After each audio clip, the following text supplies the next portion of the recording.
Hello, and welcome to the inaugural episode of the ARK of E Podcast. My name is Noah. And my name is Gavin. And we're the Blanchard Brothers. If this is your first time joining us here on this brand spanking new feed, if you've never listened to an ARK of E network production before, we are the co-founders of the ARKofe.com and the ARK of E network of what used to be a bunch of different podcasts. Now they're all on one easy to find, easy to download, easy to subscribe channel. New year, new format. It is 2020, so we're going to make this as clear as possible. You should have like the 2020 intro. Dun, dun, dun, dun. No, that's not 2020. Whatever the intro is for 2020. Dateline. Like you should have that as like the intro to every episode. So, we're here. It's January, and this is our best of 2019 episode. So we're gonna fill it full of all of our top 10s. Yes. We did record an individual music ARK episode, which I'm in the process of editing, where you'll hear all sorts of stuff. But through the course of this episode, we'll have some nice little musical interludes as we go through our different segments, and you'll be hearing some of our favorite songs of the year. And then at the end of this thing, we'll run through our albums of the year very quickly. But if you want to hear the full-on version of that, you can go over to our Patreon and subscribe for $1 a month. And you'll have access to all of our ad-free archives, Carpenter Revisited, the show that started it all here almost 4 years ago now. Yeah. Coming there. Up on... Close to it. Yeah. So... But yeah, we'll throw in some songs here and there throughout the episode. But we didn't decide this off mic. So what are we leading with? Do you want to talk TV or movies first? Because I think we could have an argument also here at the top of the episode. What do you think it was a better year for? Because I went TV, through... obviously. It's obviously TV. See, I don't know if I feel that way. I maybe did early in the year. Because... What changed your mind? I mean, all the good movies come out in the back half of the year. This is how things work. Okay. But...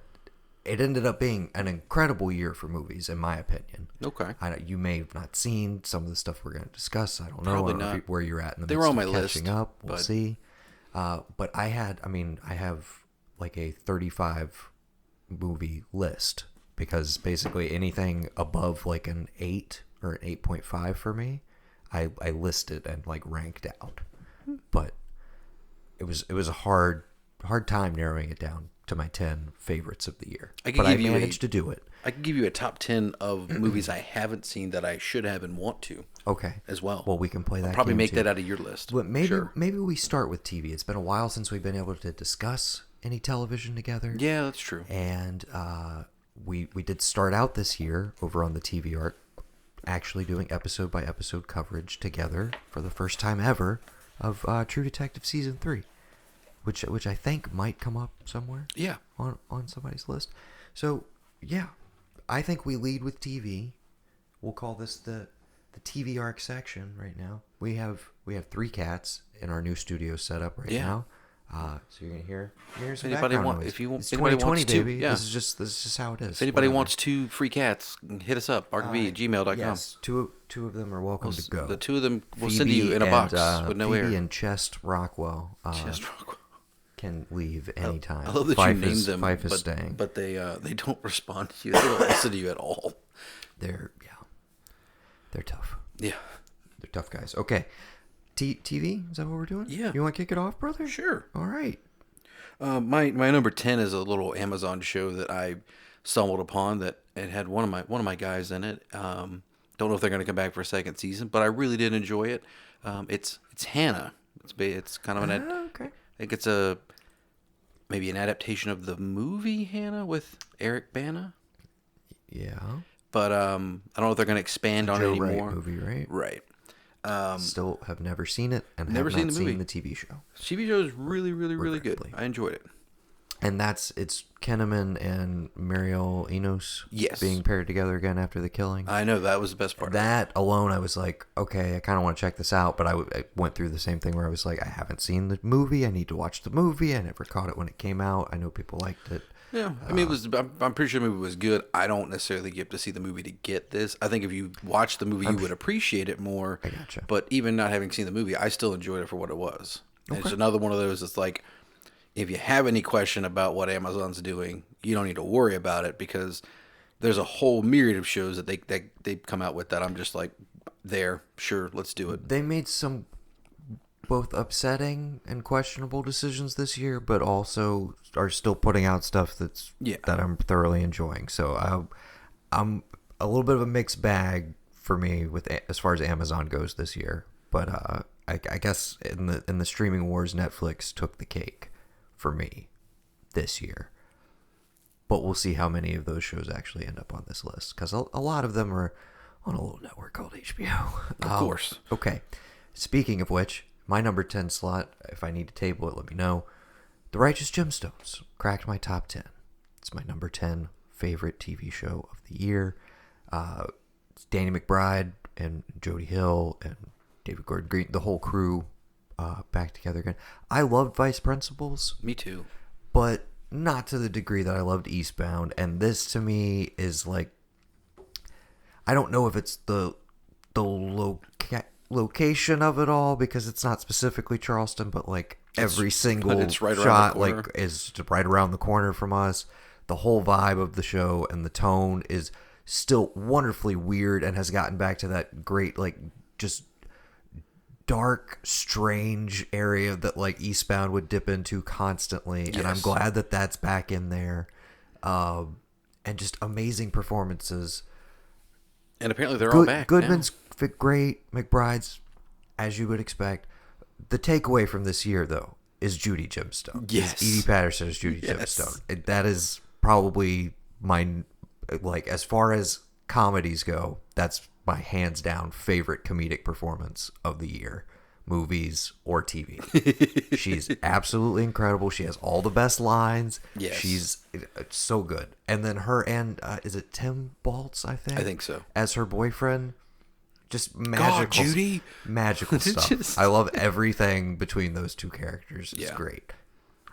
So yeah, I look forward. And I really, the thing that brought it home for me was that final episode. I thought it was and Walton the Goggins. note that it ended on. What's that? I thought Walton Goggins is what brought it home for you. Oh, and Goggins. Baby, Billy Freeman. Yeah. Goggins was amazing, of course. But no, it was really that final scene and like it actually coming to kind of an emotional core to it. And I was like, that's what always really worked about Eastbound is it's like, as terrible as Kenny Powers is, there's some soul or heart there, and it would always kind of return to that. And yeah, so I cannot wait to see what they do with season 2. I think we know for a fact we're getting it. I think they all are back now shooting. If they're not shooting now, they're starting in a couple weeks, so, maybe. Yeah, again, a lot of amazing TV this year. I will get into my honorable mentions, but that one did crack my top 10 right here towards the end of the year. So I think we actually watched the finale on my birthday weekend when we were down in Florida at Universal. We did. Yeah. Okay, so back to you for your number 9. My number 9 is I Think You Should Leave.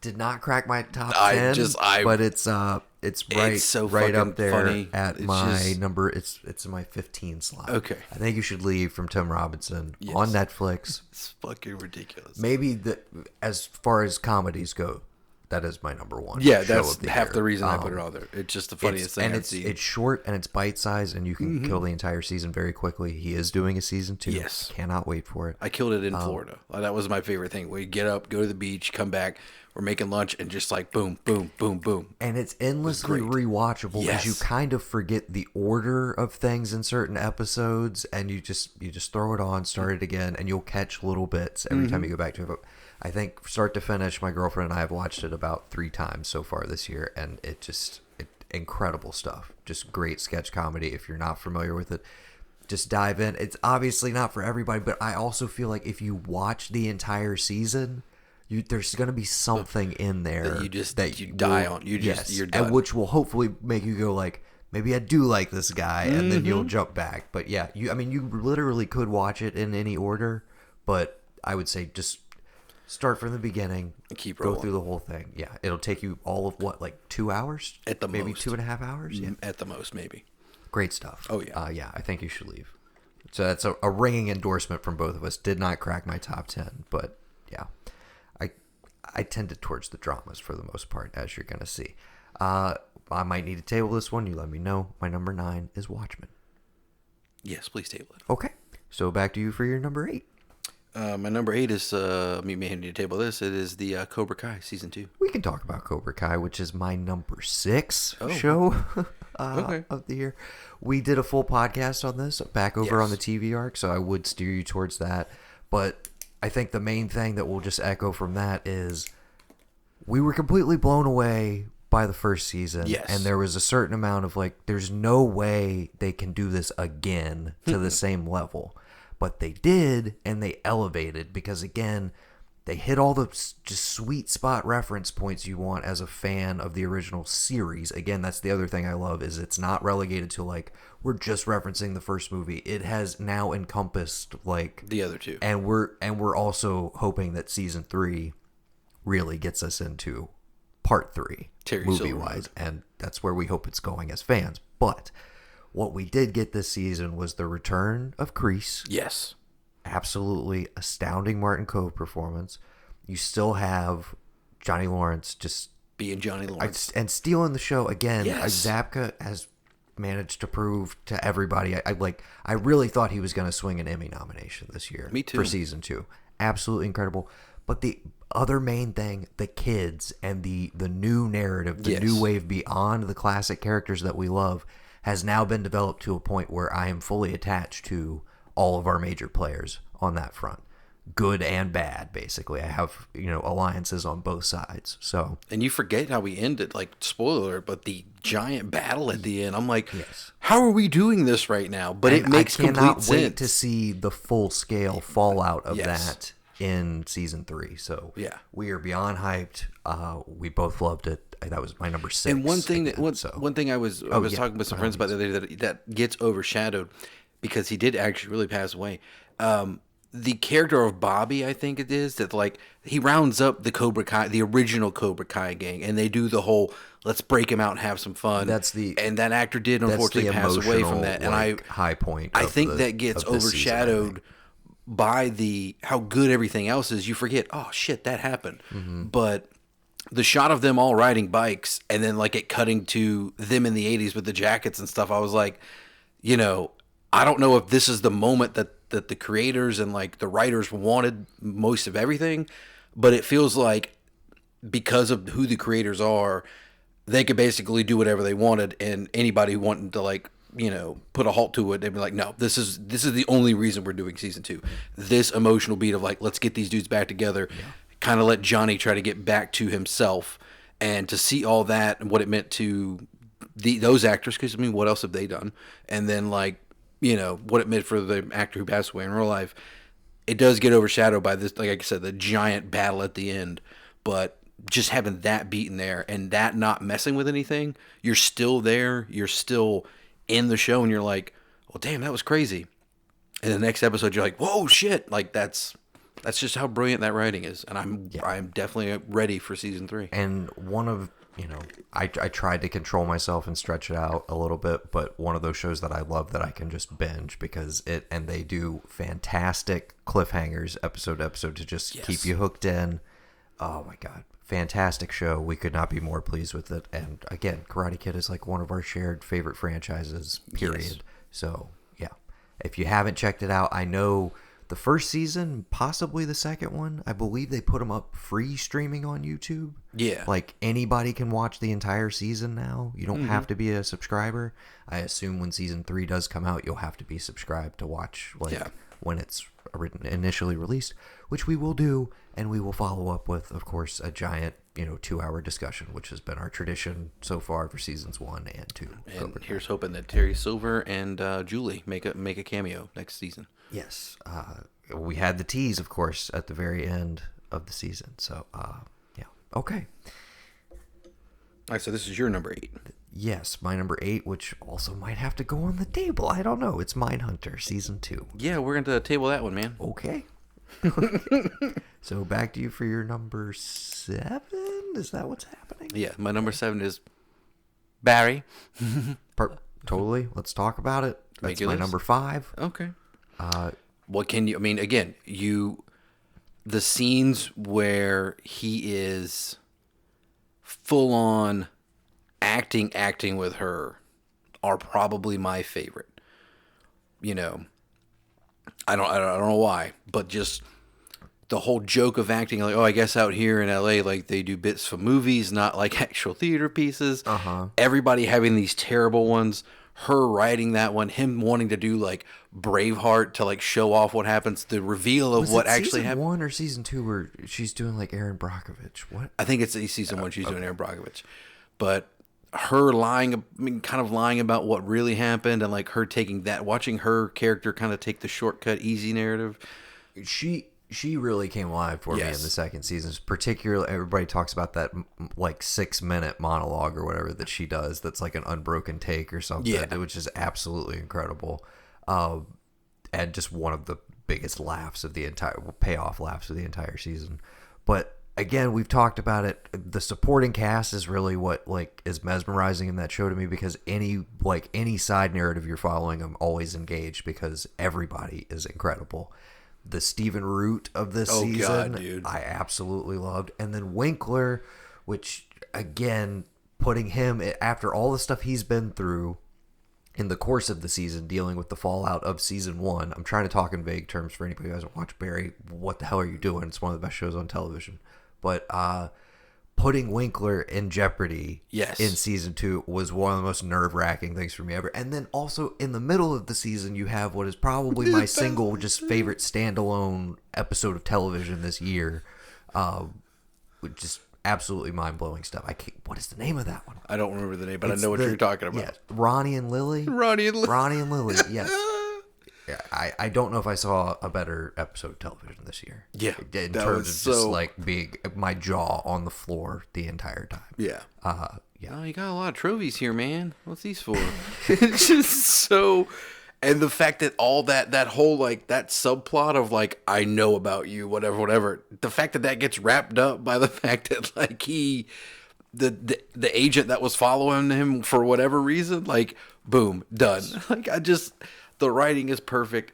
The cliffhanger for the season, the end. It scratches that Breaking Bad itch of just like genius kind of like Swiss watch storytelling, and like everything has a great payoff. But it also is just, it's way darker and funnier than maybe not darker, but it's way funnier than Breaking Bad ever could be. Even though Breaking Bad had great moments of comedy, this having like the main thrust of it being comedic allows it to go places that like that narrative maybe would only brush up against. Okay, so that Barry's my number 5. That was your number 7. So back to me for my number 7. No way this is on your list. Highly doubt it. My number 7 is Jendy Tartakovsky's Primal. Okay. Nope, not on my list. Go for it. It's a 5-episode masterpiece of animation. It's one of the best pieces of animation I've ever seen in my entire life. It aired on Adult Swim at midnight in the course of 1 week, which led up to my birthday weekend, actually. Perfect.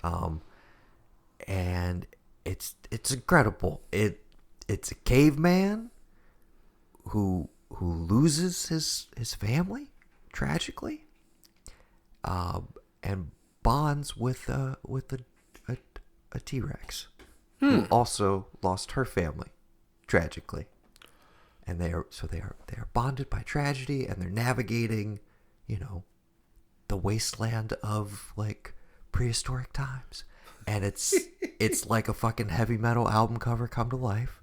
It's incredible.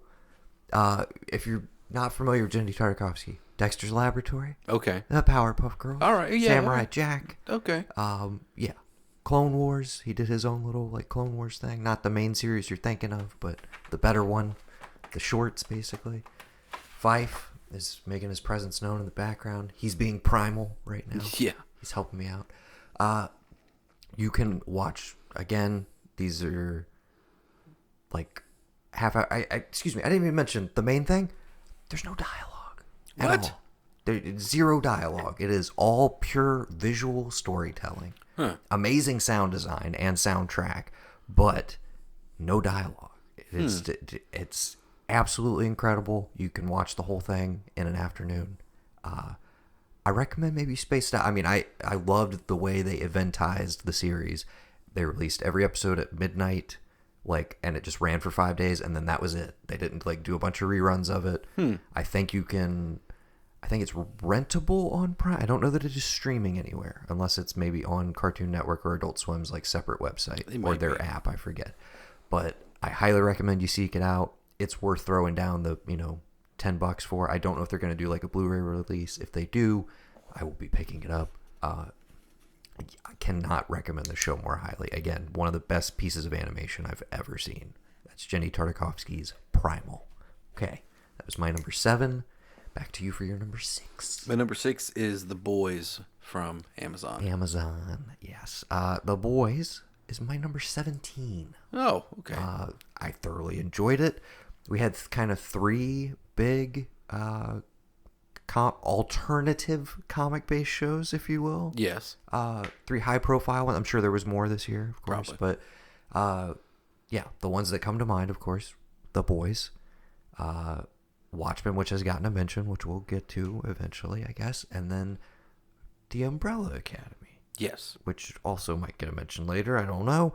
But for me, the Boys is maybe just edging out Umbrella Academy. I don't know. But I loved season 1. It was everything I had been led to believe that it was going to be. I didn't jump in initially. It took hearing from you, our mutual friend, Mr. Brendan Riley, a couple of other people just like, this show is amazing. Yeah. You need to watch it. And eventually I was like, all right, I'll start it. And I'm glad I did.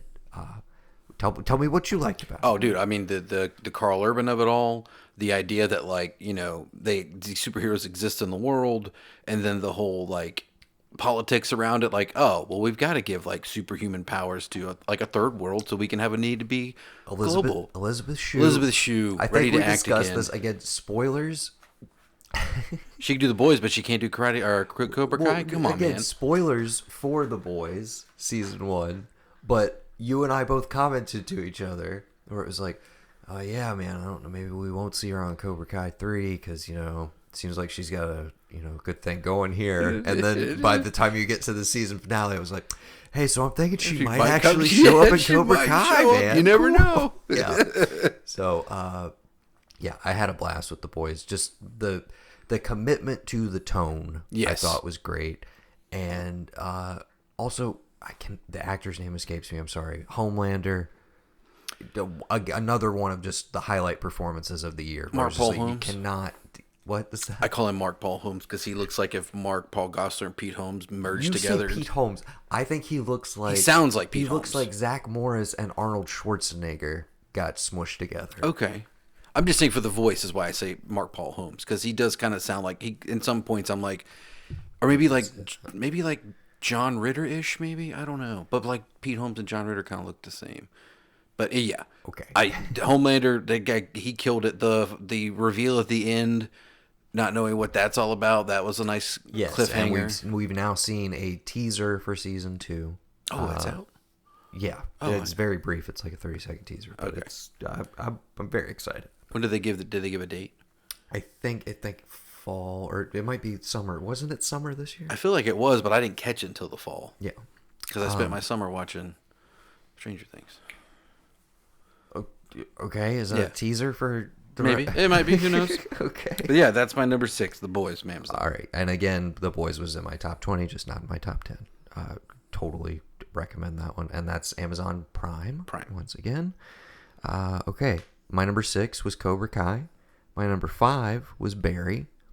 So that would lead me to my number 4, if you're keeping track at home. Yeah, so you jump to your 4, then I'll give you my 5. Fair enough. My number 4, I think this is maybe inarguably the best show of 2019 in terms of prestige, intent, like being a worthwhile endeavor, being educational, just pretty much all around amazing production. Chernobyl is my number 4. Did you watch Chernobyl? I did. Okay. Do I need to table it? Bummer, dude. Or did it maybe crack your top 10? No, I mean, it was great because of how oppressive and depressing. Again, hard to you would maybe hesitate to say, this is one of my favorites of the year. It is for me, but again, part of that does come with the recognition of like, I'm probably never ever going to watch this again. It is not a rewatchable thing for me. But the experience of going through it, and I did. This is another one that like a couple episodes had come out, and I had the intention of like, I've heard it's like incredibly depressing. I don't know if I want to dwell in this week to week. I'm going to binge it, which was maybe a horrible decision because I watched like 4 hours. I think I basically binged right before the final episode came out. Gotcha. And so it was a rough like 2 nights basically, and incredibly intense. I watched it with surround sound headphones on. It was some of the best sound design I've ever heard in a television show. Probably maybe the best sound design of the year in anything. Absolutely incredible. And then you got like Jared Harris, maybe a career best performance. I agree. Stellan Skarsgård as well, same thing. And so sorry. Did we get Emma Watson? Yes. Yeah, I think so. Yes. Okay. I'm sorry, with the Emmas and the Emilys, I get them flip-flopped. And the Amelias and the yes. Okay. She was incredible. Everybody, just top-notch acting across the board. And again, from a technical perspective, the staging of like that period of time and the fact that like they can't film in they can't film in Chernobyl, they can't film in Russia. Just it was mind blowing on every level. And then it also had this like great core story and theme to it, just about the cost of lies and all of that stuff. And it managed to never feel like so oppressive that I couldn't get through it. There were moments, particularly I think it's episode 4, the dogs. I think pretty much anybody will know what we're talking about. That was where I came the closest to like, I don't know if I can watch any more of this shit. And I was like, thankfully, that's like as bad as it gets, essentially.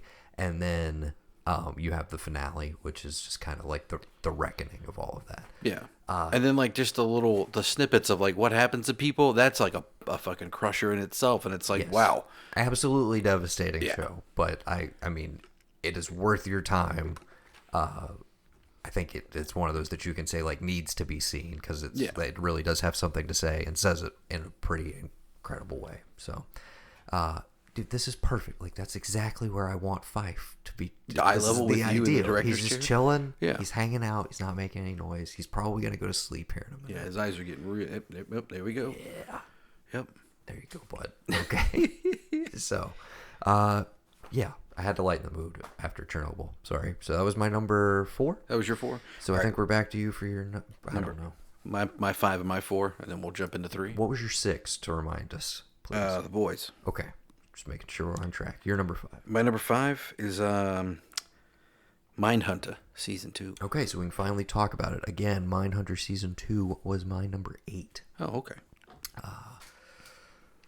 I mean, where do you want to start, man? Another Season 2 where I'm like, I really thoroughly enjoyed the first season, but this just took it to a whole other level for me. Mainly, the centralized focus of one case, pairing that with like what their duties are on a broader scale, I felt like honed it in because the first one, I get you're tracking BTK, you're still tracking BTK in this, but it doesn't really feel like I get Kemper's the kind of the big catch, but there doesn't seem to be like any other thing pulling them. So when you throw in the child, you throw in being asked to go to Atlanta and all that, it brings it in and gives it a focus. Yeah, season 1.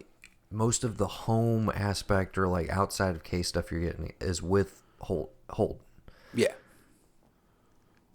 Not so much with Bill. Well, and that's what I'm saying is like I think it's on that basis alone. The focus on Tench this season was really what I was like. I am liking this so much more, even though again I really liked the first season, but that drew me in. And then of course you have the big highlights of like you're getting like there's going to be some Manson talk, and then the Atlanta child murders, which you of course had like way more knowledge of just from podcast listening and had told me a bit about, but I was admittedly really unfamiliar with. Mm-hmm. I think if I have to pull like an isolated scene of the year, it's him running with that cross during the funeral procession in the streets of Atlanta. which says so much thematically about like what the show is trying to communicate. And it's a wordless sequence. Again, it's all visual storytelling, but the idea of like catching up late to this tragedy, trying to make good on it essentially, and just failing miserably. The idea that like just like, no, you like, it's too late. It's way too little, too late at this point. And the way that that's just like visually communicated to you, I was like, again, jaw on the floor. And again, in a season where you have a Manson interview, you have that child story arc, you have the opening scene set to Roxy music, which might be my highlight, like musical. I was going to say the music year. does a ton in this. Yes, like soundtrack. The soundtrack, I think, is specifically not, for was this not season like was, given its due as far as I'm concerned, because the way that they integrate that into the rest of the story, like it has like an amazing score also, and then it also has these just great needle drop cues like from the era, which are fantastic because we're transitioning. We're into the 80s now. Yeah. So. Yeah, and it was like we were talking about when we talked about it, like going back to see Kemper, and you're just like, wait, are we in the 80s or are we in the late 70s? How we're far into have we got? We move into that. Atlanta Child Murders was in the early 80s. Okay. But like you moving into like going back to seeing Kemper before they talked to Manson, and just like you and I talked about it, like, oh fuck, it's Ed, what's up, man? And you're like, holy shit, and you're like, just like, yeah. Oh fuck, dude! This guy is, and it like he gruesomely did all these things and had no qualms telling anybody about it. That guy, that actor whose name escapes me at the moment, talk about range, because you also have him in Umbrella Academy this year, and like very different character. Indeed, yes. So, but yeah, it elevated to the end. Really, this is. I think chronologically on my list, Mindhunter was the last that was like just outside of a flat out 10 out of 10 for me. I had it at a 9.5, and I only kind of have done that because I still feel like the show can get even better in season 3, which excites me to no end, because if we're ultimately building to like BTK, because the timeline on that, like he doesn't even get discovered until what, the early 2000s? No, something crazy like that. Yeah, Dennis Rader, I want to say was. But see, that goes into the beauty of the thing, is the fact that like everything we see about these killers, we don't get to see any of it. We're left with the aftermath and the images, and basically, we're kind of told, hey, this is what happens. This is what happened to the victim. Yada yada yada yada. But if I'm not mistaken.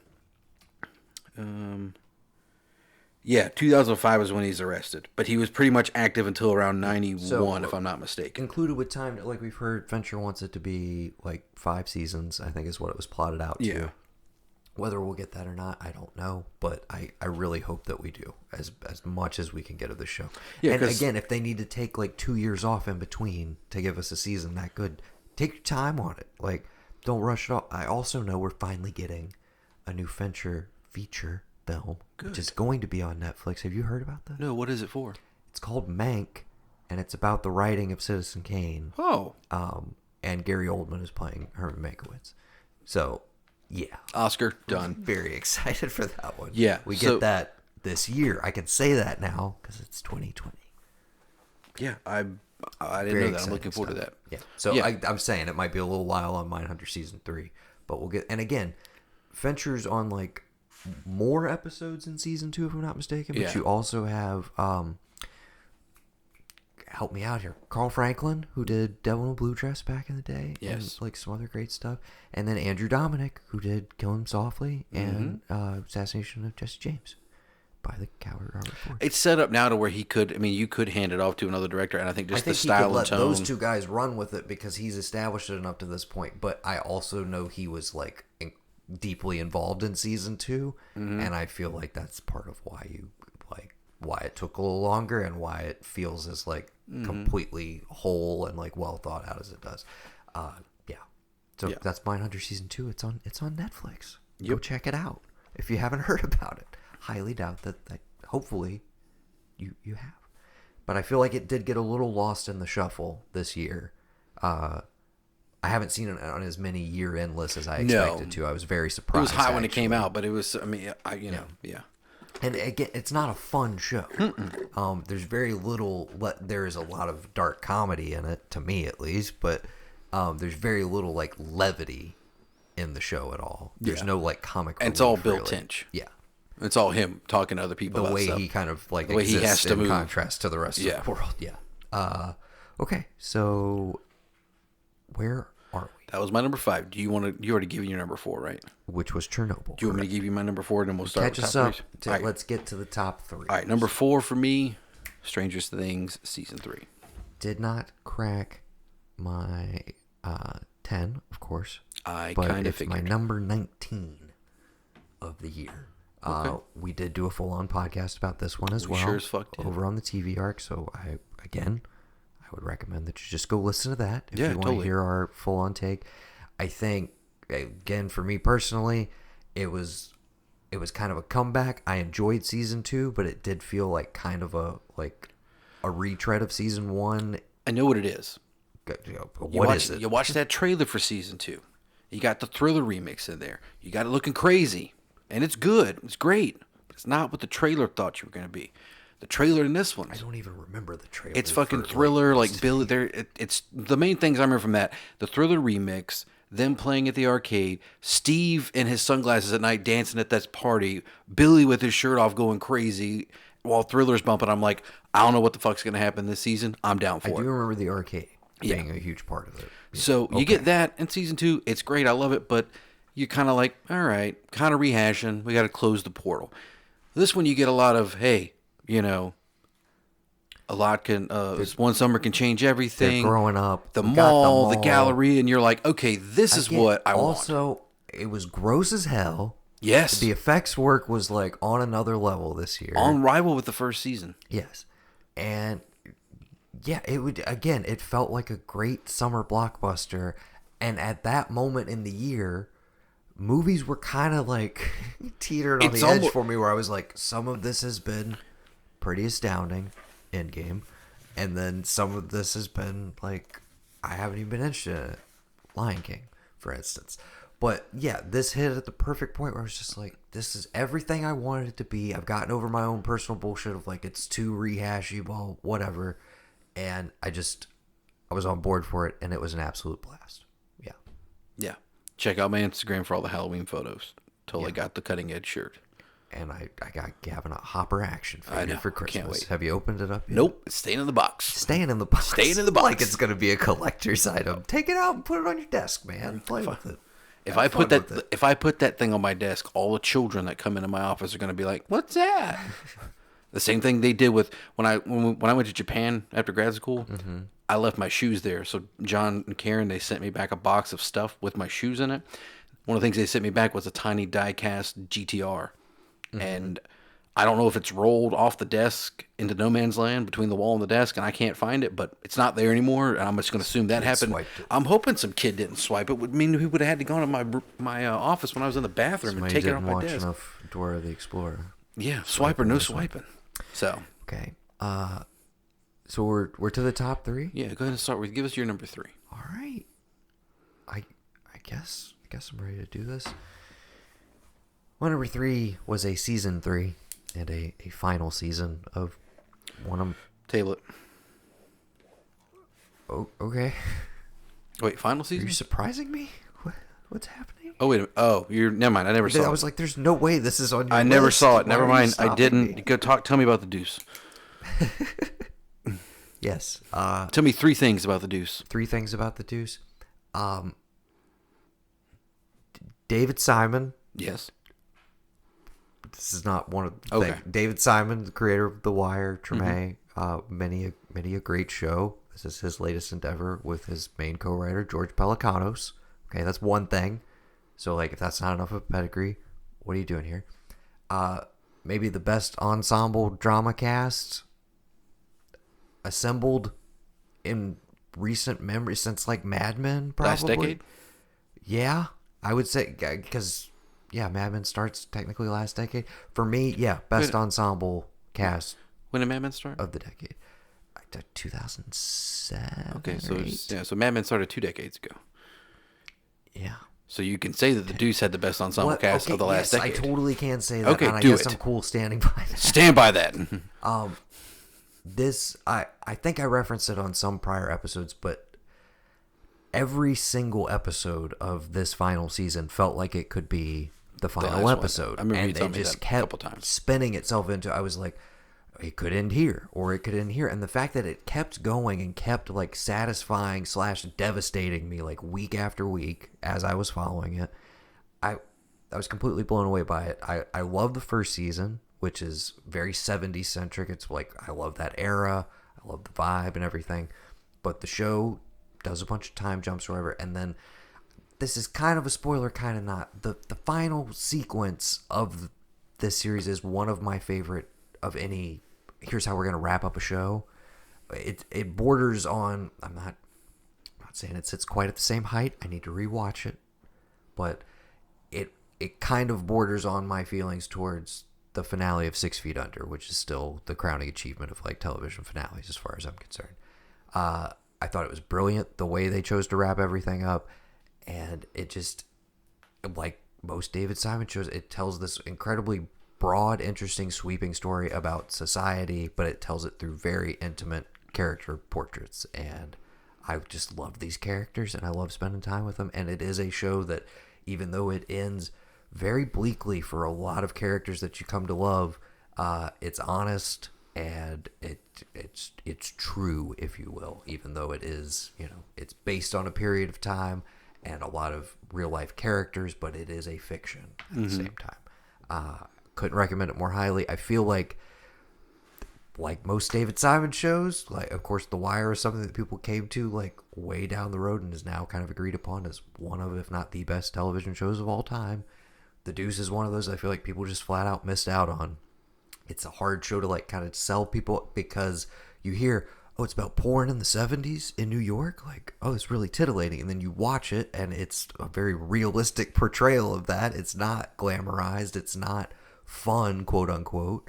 And it's just, I realize that's not for everybody, but if you're willing to take the journey, it's 3 seasons, it's 30 hours of television, and it's like, you can't go wrong.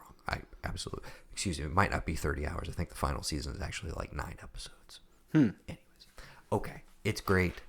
It's The Deuce. It's my number 3 favorite show of 2019. So, your number 3, right? Yeah, well, because this was kind of out of nowhere, I would struggle with it. But after thinking about everything about I've watched and just what it was to me, I decided that this is the way. Number 3 is Mandalorian. Okay. Sorry, I was trying to pull it in there. I didn't know when I was going to be able to drop it. So, yeah. I don't know where it sits for you. I don't know where it sits everybody else. I would have just gone with Mandalorian's my number 3. I have spoken. That's perfect. Which, spoiler alert, giant spoiler alert if you haven't finished it yet. What are you doing? You weren't waiting, like, all through Christmas, just like, what's gonna happen? Yeah. I gotta see it. But you knew before Christmas, if you were following along, we lost Nick Nolte. We lost Nolte. In real life? No. I thought, The Mandalorian. thought you were telling me he passed away. It was very upsetting. Yes, it was. And it was probably the roughest cliffhanger they left things on. And, of course, they did it right before Christmas. And you knew it wasn't coming back till, like, the 27th. And I just, like, some of my favorite memes were like, how do you expect us to enjoy Christmas? We need to know what happens to Baby Yoda. Like, what the hell's going on? So I think that is, and the reason I put it there is because of the love I have for my top 2. But out of nowhere, a flagship thing to drop, like to compete, to keep you buying it for a couple, at least 2 months, because they didn't want to give you all of it, and you watch it all and be done. Brilliant strategy. yes. Thinking that it wasn't going to compete with Netflix, so they partnered with Verizon because they've been battling AT&T for years. Disney has. Didn't maybe think it was going to like compete with Netflix, and it has just blown everybody out of the water. To me, my expectation, we're just watching Smart Guy of all things, you know? Yes. Boy Meets World, Gavin Smart was Guy. finishing prepping All his this. list. We were watching Smart Guy on Disney Because why? Plus Because it's available on Disney yes. Plus. And again, Mandalorian is over with. I totally could have canceled. You know why I haven't? Because of things like Smart Guy And Boy Meets World. and Boy Meets World and Operation Dumbo Drop. Goof Troop. Darkwing Duck. And Togo. I haven't Togo. watched it yet, but it's sitting on there. Yeah. And I'm going to get to it at some point. All of the Disney give me classics. Defoe with a husky. I'm on board. Yeah. I'll watch that. I mean, you got Robin Hood. You got 20,000 Leagues Under the Sea with James Mason. I haven't even dipped into the dude, classic. You got to go to Disney the classics, man. Yeah, they're mainly all there. We've been in the 90s, if anything. That's my favorite thing about that whole collection. You can go through the decades, but being able to have a standalone this show proves it's everything we've always wanted. But it proves Abrams. It proves you can have a Star Wars story that does not contain anything or any reference to anyone who skywalks, and it will be just fine. Okay. You give me a little bit of the oppression of the Empire. You give me a badass outfit. About this whole have you seen Rise of Skywalker? Yes, I have. Okay, I didn't get a text or anything. Maybe we'll have a little bit of that discussion when we start talking about the movies. Yeah, we could save it then. Yeah. Okay. Yeah. I figured you were just like, I'll get to it when I get to it. Like I got a text a few nights ago. Hey, I just watched Joker, and I'm like, I figured that was like a day one movie for Gavin, but you got to remember when Joker came out. Fair enough. Yeah. Okay. So, yeah. Pedro Pascal kills it. Taika Waititi was a very pleasant surprise for me. Having directed the finale and him as the voice was great.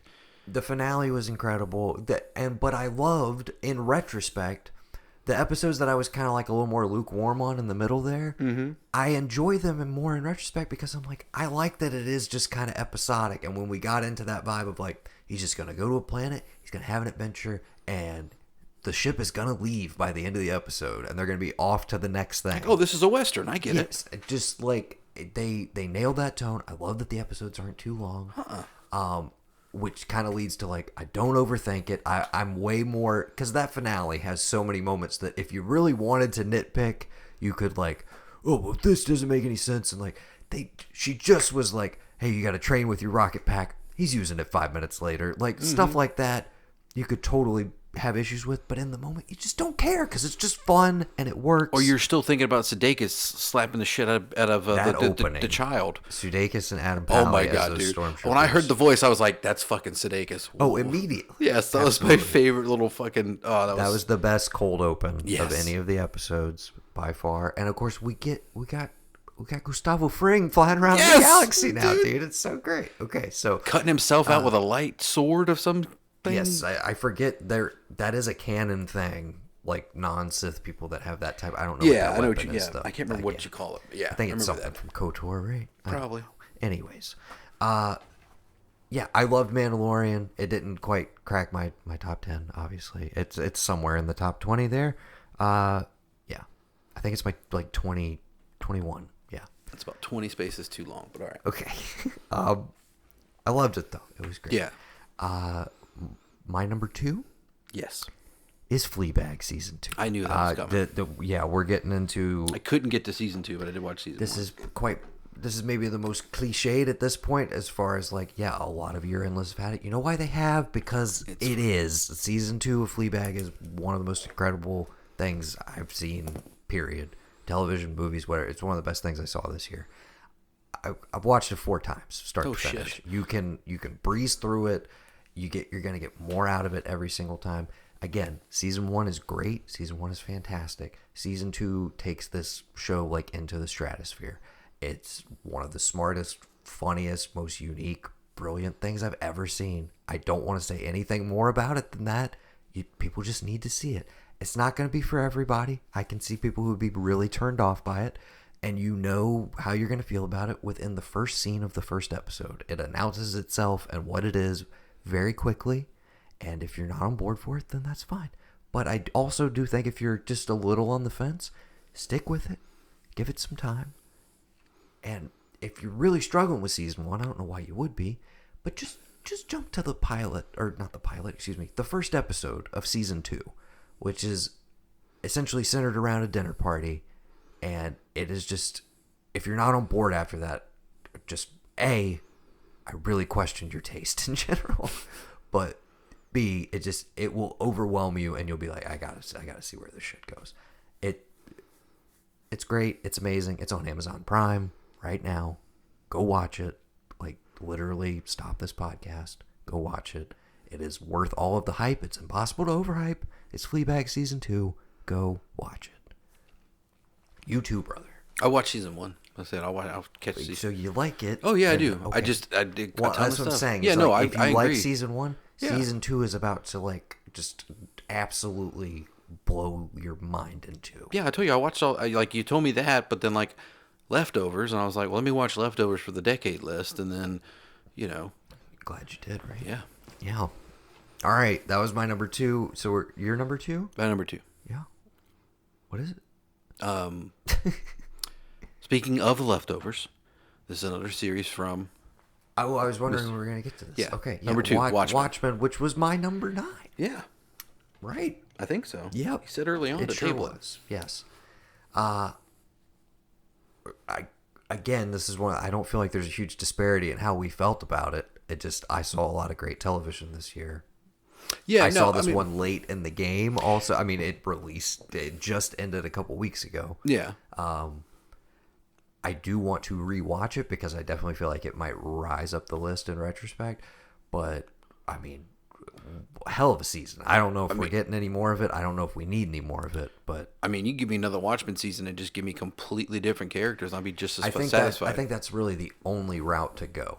As much as again, we'll really stay away from spoilers on this one because I feel like there are people who are still catching up to it. Even though it, from what I understand, had really solid ratings throughout the season. I tried to watch it. Yeah. I tried to watch it day and night, like same time, as close as it was live, because I didn't know. I was assuming that's how they kind of do their numbers. I know Pete Holmes has talked about it, like him trying to get people to watch his show when it aired, even if it was on streaming, because of how they look at the numbers, HBO does. So I was trying to watch it every Sunday, and for the most part, I stuck with it just because it was just there. If I didn't catch it then, I definitely caught it the very next night on Monday because I wanted to see. Yeah, no, there was very few shows that I followed week to week this year, but Watchmen was one of them. The Deuce was one of them as well. And I mean, part of that's just the nature of how things release these days. Yeah. But, yeah, it was appointment television for sure. Like if I didn't watch it that Sunday for some reason, if I had something I was working on or whatever and didn't get to it for like an extra night, I was always like, oh my God, I got to stay away from it because I didn't want to hear anything about it. I wanted to just experience it.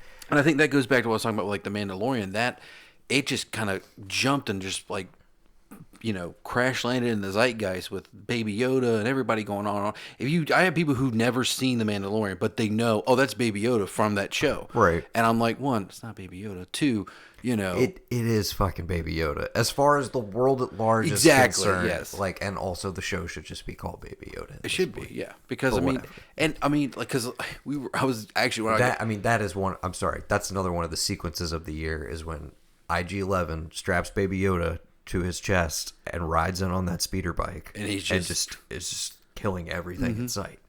make him do the hand thing again. Like, Do the magic hand thing, baby. he just waves at him.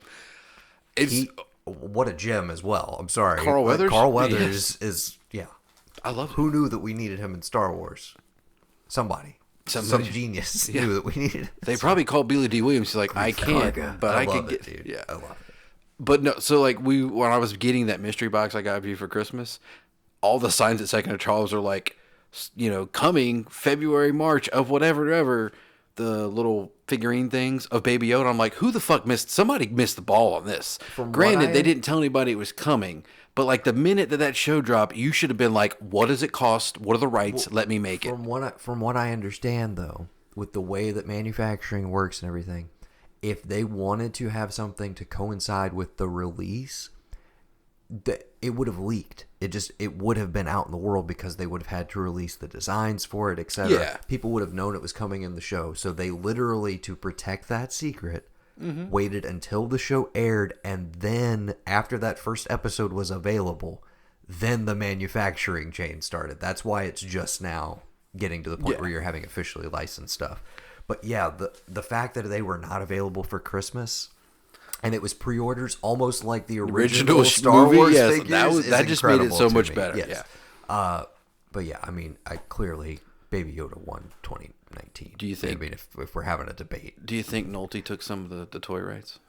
yeah, You think Favreau took some of the toy rights just to get? probably. Yeah. Well, again, apparently they don't make those deals anymore after Lucas. Of It's course just not. Like Why nobody would you? wants to. Yeah, nobody's stupid enough to do that. But yeah, no, great show. Yeah, Watchmen Sorry, we Oh, jumped sorry. back to, We are.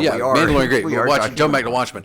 Watchmen also had some of the best like standalone episodes Yes. of the year. I'm particularly thinking of the Hooded Justice like reveal episode, Yes. the nostalgia episode. Yes.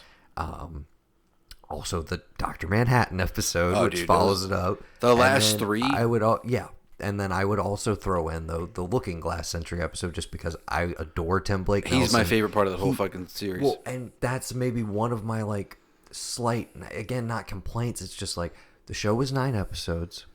I think it was originally slated to be 10, and I feel like we did lose a little. Like I wanted a little more Looking Glass, and I wanted maybe a little more Lady True. And I know there was some issues with just like budget wise, they had to kind of edit some things down. They didn't get to go as in depth on certain characters as they wanted to, but.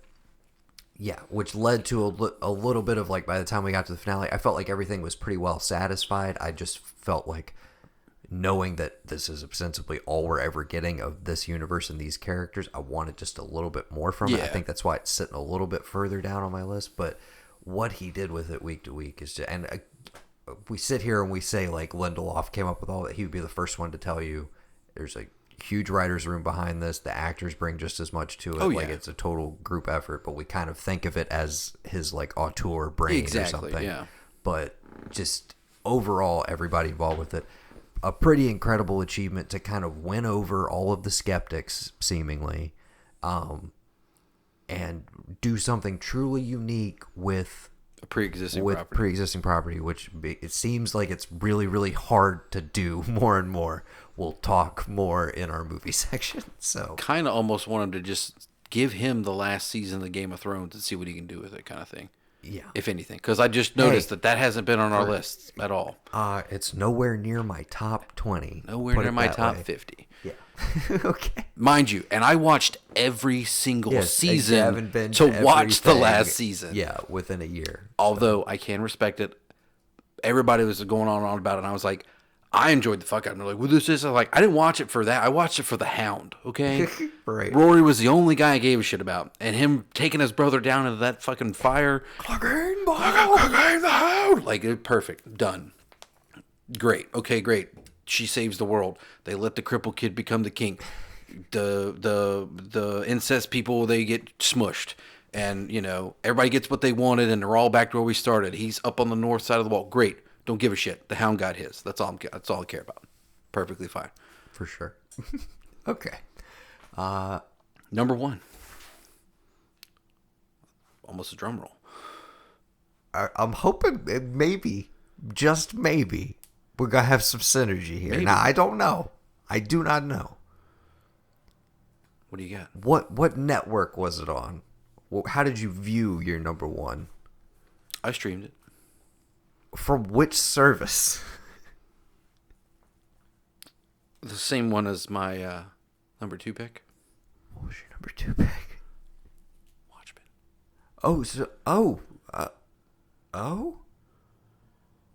Then they're not the same. Okay. What's your number 1? I'm gonna say it. I'm gonna shout it out. Who made your show? Who made my show? What network? Who released your show? The same one that released Watchmen. HBO. Yes. Okay, it's not the same. Okay, what is it? So who's going first? It's my turn. It's your show. It's our show. Rock, paper, scissors for it. My number 1 has gotten talked about quite a bit on this network last year over on the TV ARK. I think we may have even done a dual release on the movie ARK. I don't remember. It's fucking Too Old to Die Young, man. Why are you looking at me like that? I really thought we were gonna, not even on your top 10. Because listen, not even on your top 10. My number 1 is True Detective, brother. Season 3. Whoa, that's my number 1. You forgot about it, didn't you? That's my number 11. No, okay. It was just outside, brother. Okay. There was so much good TV this year. Fine. In my fake list that I haven't made up, Too Old to Die Young's my number 11. There you go. I'm not even kidding, dude. It literally, I'm not fucking with you. It is my number 11. Listen, as good as that, my list right I loved that show. I thought it was great. I know that nobody else will probably like anybody that we know would just be like, what? Oh, what is this? Yeah, for sure. But I also knew that it was going to be somewhere on here. And I figured if it wasn't your number one, I'd be shocked. Yeah. So I didn't put it up there. That's not to take anything away from it, how much I enjoyed it. But, I mean, if you know me, man. Matter of fact. I don't know how I did. Matter of fact, I got to tell you something real quick. So I'm out New Year's Eve, right? And I run into Billy Mack and Jake Kipp. Okay. And Jake goes, Gavin, isn't like season 1 of True Detective like the best season of TV anywhere? I'm like, did you go on the website and read that I love that season? He was like, what website? I'm like, no one. He goes, no, I just know. I figured like you show up for that one. I'm trying to get so-and-so here to watch. I'm like, yes, it is my favorite season of television. He should watch it a million times. He's like, I watch it with Dad, man. And Dad don't really like TV, but man, he was. Damn, he loves that. Yeah, it was so great. Anyway, that tells you anything about it. People asking me on the street about True Detective. I feel like we could get our dad on True Detective. I feel like we should, man. I feel like we could do that. We should. And probably season 3 as well. I think what we do. Season 2 would be a rough sell. I think we make him. I think we get him on season 3, and then when it comes out with the part about Russ and Marty, we're like, "Hey, Dad, did you know that case is actually the first season of the show?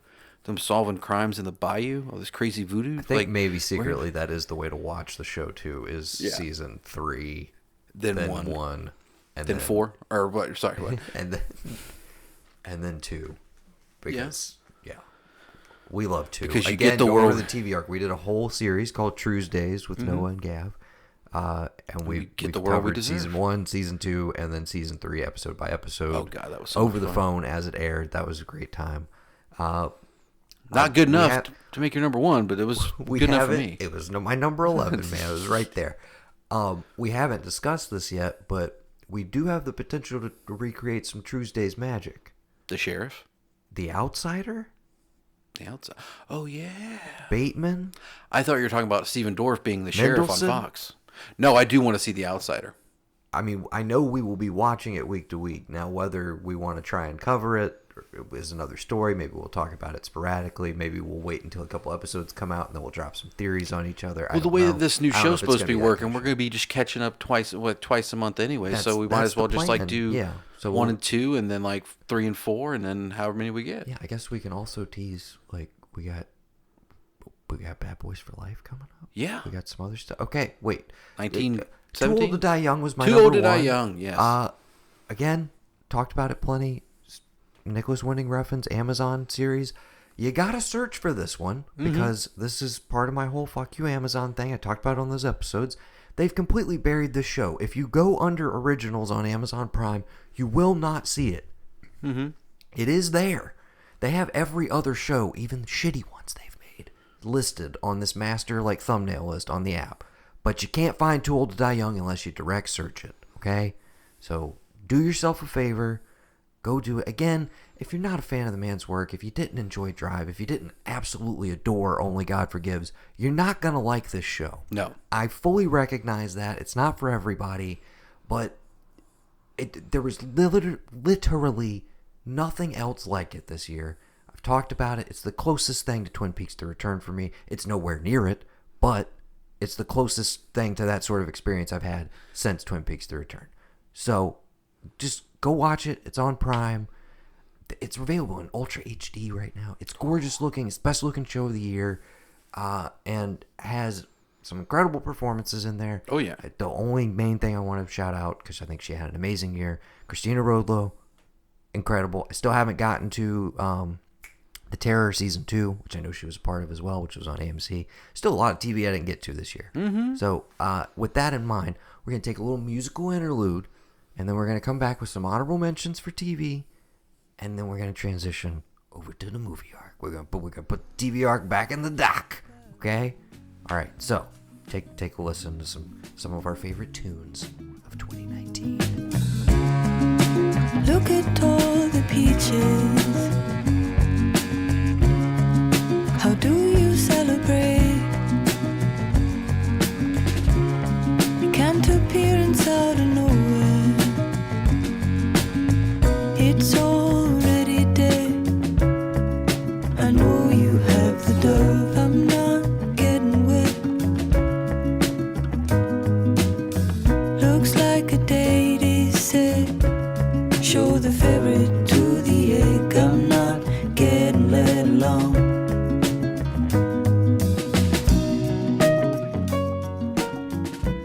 All right, and we are back with some honorable mentions for the year of television. I made my list out to 22. Okay, so I'm just gonna hit you with some. Go for it. See where these hit for you. Did you watch Euphoria on HBO? I watched like 2 or 3 episodes, and I meant to like jump into that, but then Watchmen was there, and I was like, I highly recommend you finish it. Euphoria is my number 12. Okay. At different points, this was higher up on my list for the year. I didn't jump in initially. I was a little reticent. This was airing in tandem with Big Little Lies season 2, a show that is nowhere near my top 20. Really let down by that second season. neither is mine. Well, again, first season, incredible stuff. Second season, little choppy waters over there on the California coast. Yes, but I really went for Euphoria. I don't know what it was. Initially, I was kind of like, okay, is this just like over the top, like exploitative for exploitation's sake? And then I was so overwhelmed by like the filmmaking and all of that. I don't know, dude. I love the show. I really did, top to bottom. The finale left me on a little bit of a weird note. I'm interested to see where season 2 goes, but just some great moments, really great characters, and it worked for me. I did not expect it to. One of the bigger surprises of the year. What We Do in the Shadows, I've mentioned during our October conversations. The series, which is on FX, absolutely incredible. Up there for comedies this year. Again, I would still say I Think You Should Leave maybe outranks it for me, just in terms of pure comedy. But it's up there. Great show. Umbrella Academy, I had at 14. That was on mine. Yeah, again, slightly edged out by The Boys and, of course, Watchmen. But I loved it. I'm excited for season 2. I know we get that fairly soon, I think. Like a couple months, maybe. Not too much longer. Yeah. That's what I think, so yeah. And a side note, because I don't know if we mentioned it, and we'll probably forget to when we get to the music section of this episode, but just what a year for My Chem, dude. For My Chemical Romance fans. Yeah. Gerard gets a show. They reunite at the end of the year. It seems like they're back, like actually back Not now. really. They're fucking playing shows all across the world. Yeah. Want to go to Osaka? I asked you that a long time ago. I don't know if you're down or not, but I'm convinced they're coming here this year. I hope so. Yeah. Somewhere near here that will be drivable for us. Okay, a show that I don't think I've had a chance to talk about really. The Naked Director. This would probably be my biggest, like, the show I would ride or die for, that also people would be like, wait, what? That's on your list? This was almost in my top 10. It's a Netflix show. And it is basically about the most famous Japanese pornographer of all time. He was a director / actor, a pioneer in the genre. Apparently created the POV shot. And it's a fascinating... What's the name? It's called The Naked Director. What's his name? His name has changed for the show. It's one of those weird hybrid, like... Yes. Who's it based off of? I'm looking it up right now. The Naked Director follows the story of Toru Muranishi's unusual and dramatic life filled with big ambition as well as spectacular setbacks in his attempts to turn Japan's porn industry on its head. Basically, the industry was like super censored at the time. He comes into it like late 70s, moves into the 80s. It's a fascinating kind of snapshot of like the industrial like takeover in Japan and like big business and electronics, etc. It's completely over the top and insane in a way that like, and just genre bending in a way that I feel like only Japanese properties tend to be, where it mixes like melodrama, comedy, slapstick, sexuality, all of this like within the span of minutes. really unique show. Again, not for everybody. Subject matter alone should let you know whether you're on board for it. Just incredibly entertaining from start to finish. It's a very colorful show. Keeps moving. It's got, the easy description is it's like Japanese boogie nights with a little bit more levity to it. But the like, do they do a good job of like showing you Tokyo in the late 70s, 80s? 100%. Okay. That's why I think you would love it. Yeah, no, that's the only reason I watch that Jared Leto movie. My only real gripe with the show is some of the soundtrack choices, which I don't know if it's more of a budgetary thing or a kind of cultural disconnect between stuff that like is maybe like Americanized or like Australian equivalent of like J-pop sort of stuff. Mm-hmm. But then there's other musical moments that totally work in it. I've never seen anything quite like it. I can't believe it's on Netflix and it's getting a season 2 and it's had like a lot of international success. It's one of the best shows I've seen to come out of Japan ever. Okay. The Boys I had on here as well. Undone is another Amazon Prime show. Very unique. Had like the rotoscoping style to it. Bob Odenkirk's in it. Oh my gosh. Rose Salazar. Alita. Might talk about Alita in a little bit. I don't know. Maybe. She's great in it. I also had Stranger Things season 3 in here. Kingdom, which is a South Korean show. Also incredible. I briefly talked about this on a previous episode with you. It's kind of a zombie.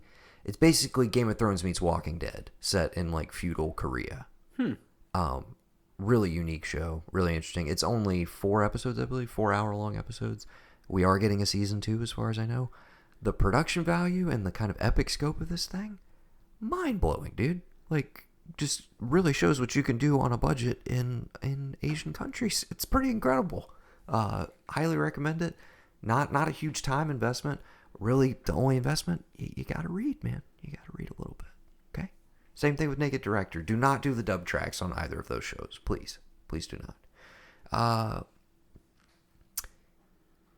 And the last show I'll mention, we are currently recording this on Golden Globes Day, where Mr. Ricky Gervais will be hosting. Oh. He released a show on Netflix this year called Afterlife, which I thoroughly enjoyed. Might be a little bit of rehab for people who are maybe burnt out on him. Great show. Basically, he's a curmudgeon dealing with the loss of his wife and whether he should go on living, and kind of adopts like a devil-may-care attitude about everything around him. So kind of the mentality you expect from like the off-camera Ricky Gervais, but it's done with a lot of pathos and empathy, and I think it's actually a really solid show and very, very funny. It's Afterlife, and it's on Netflix. And that's the last off the radar one that I wanted to mention. Okay, did you have any honorable mentions, or? Oh yeah, I had a few. Lay 'em on me, brother. So, hang on. One of the ones that I really enjoyed, you put on your list, but I didn't put on mine. Umbrella Academy. You mentioned that. Even though I don't really consider it a season, the few episodes of Black Mirror that we got, we talked about that. One of them was okay. Nowhere near my list. I thought this was as far as a kind of top to bottom package, this was one of the weakest entries in the history of that show. Very disappointing, to be honest. Bandersnatch is technically last year, correct? Right, it came out at Christmas. 2018. Yeah. Yes. Most recent season and final season of Mr. Robot. You and I have never discussed Mr. Robot. I have never seen a single second of Mr. Robot outside of like promotional materials for it. You've now seen the entire series? Nah. Or are you still catching up? It's almost like I can only watch them like later. So I need to finish. I need to finish season 3. It's done with, but I haven't finished it. But Season 4. Sorry. Yeah. There's already 3 seasons of it. There's a season 4. Yeah. I finished season 3 this year. That's right. I finished watching all of season 3, which came out last year. They're on 4. If they're not done now, they should be.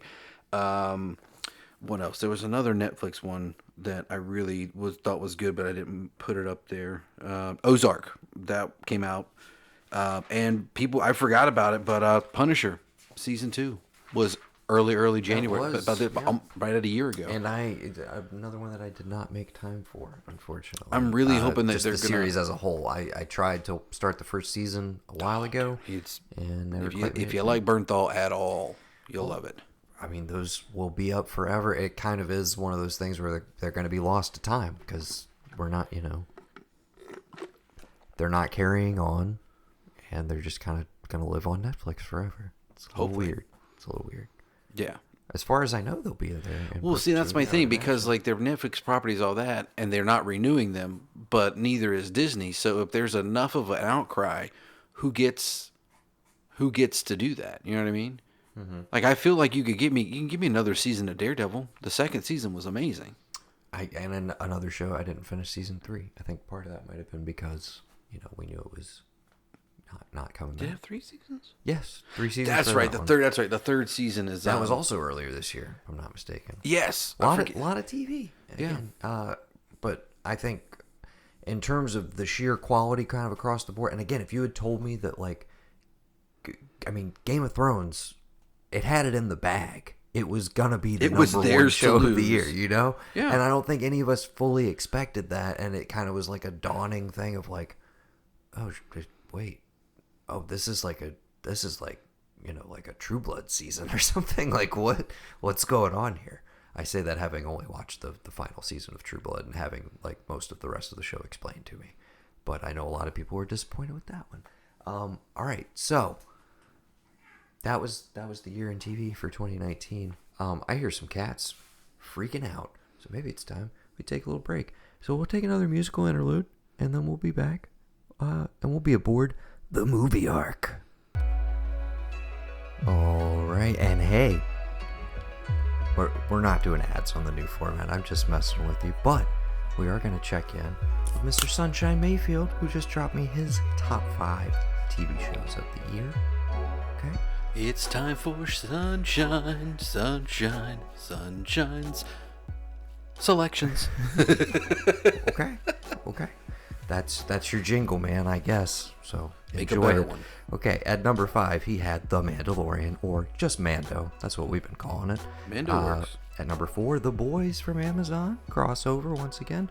Number 3, Watchmen, crossover once again. Number 2, Too Old to Die Young. We could have had perfect synergy. We could have, but alas, Gavin, you had to screw it up. Sorry. And Sunshine's number 1 show of 2019 was The Dragon Prince Season 3 from the creators of Avatar: The Last Airbender. Perfect segue. Mayfield is, of course, one half, or kind of 1/3 now, of Bending Not Breaking, which is now on its own separate feed. Used to be on the TV ARK. It's so popular, it's its own thing now. Yeah. He and Mr. Ben Pruitt and their producer, Mr. Max Gongaware, are going through Season 2 of Avatar: The Last Airbender. Had awesome fan response, people calling in with questions, all sorts of fun stuff.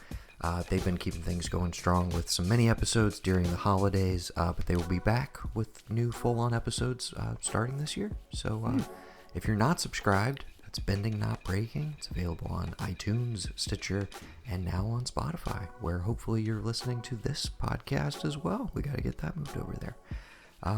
But yeah, so go check out Bending Not Breaking and everything else that Sunshine does on the site, and have fun with that. So now, one more little interlude, and then we'll be back with the movie ARK. Up on